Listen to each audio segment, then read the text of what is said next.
the return of Brother Harper. Brother Very Harper is exciting. back. We're so very excited. He's played a couple games now. So his first game back, he went hitless. I think I saw he's like 0 for 3. But then the second game, he went 3 for 3 on 5 plate appearances. We got a double, scored 2 runs, got a couple of walks. But the big takeaway for me is this massive brace that he's wearing. It looks like an offensive lineman wearing this brace, right? Yeah. Not so much about his hitting in the first game, because obviously in the second game, everything's back, like he's hitting. But the brace more, like the fact that that's like seems necessary. Is he maybe back a little bit too early, potentially, Brig? Yeah, of course he is. Of course he's back too early. I think we all knew that, and that's why they're moving him to first base, and that's why he's on a short leash, I'm imagining, and he's going to slide in there and do everything he can. But they're not going to let him do 1 ounce more than they think he's capable of. Not a single thing. Right. I'm curious how long they're going to have him just DH, for like a month before they actually move him to first base. Could be. But my thing is, though, like overall, though, like he's a baseball player, like just like flat out a ball player. So I'm not worried about the transition to first base. Not at all. Not at all.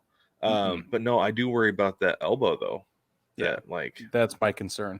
Is this are we robbing Peter to pay Paul here? Right? Is this right? Like, yeah. What are we sacrificing in order to accelerate the timeline? But to his credit and to the romantic in me, I will say that I love this so much. And if he comes back in record time, because this will be a record time turnaround. Oh, big time. Incredibly fast. So if it goes well and it pans out, not only will it go down in history as one of the most infamous injuries and recoveries that baseball has ever seen, which is awesome, but it might pave the way for a new sort of revolutionary look at how to rehab all the other guys that are going to come after him and have the same surgery. So I wonder what the repercussions will be of this that ripple out for years. I don't know. We'll see. Right. Yeah. If it works out for him, for sure. I mean, because you have the DH in both leagues now, you can do things like this. Because we saw him continue to hit with a torn UCL through a World Series run. Yeah. And be effective. He wasn't just hitting, he was effective. So he was. So yeah, that could be it. Maybe we'll see more position players with Tommy John surgery come back a little bit earlier than what we originally anticipated, because Corey Seager was out for a long time. Right after Tommy John. So I don't know. My one last thing on this is that I remember Pete Carroll with the Seahawks was talking about Russell Wilson back when he was playing for him, and something happened. I can't remember what it was. I think it was like he broke his thumb or something like that, and he did call him one of the great healers. One of the all-time great healers. Apparently Bryce Harper is one of the all-time great healers because he fantastic made it back this early. I thought that was really funny. It was like, okay, whatever that means, I don't know, but here we are.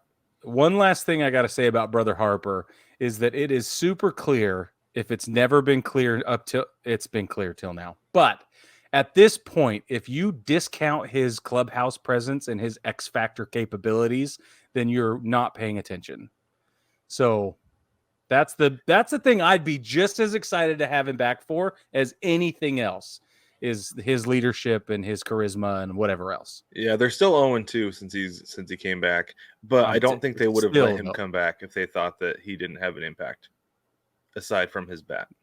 No, I'm telling you that they're evaluating every piece of minutia coming back, and everything has to align, and I think that's one of them. Just wait. Yeah, I think you're right.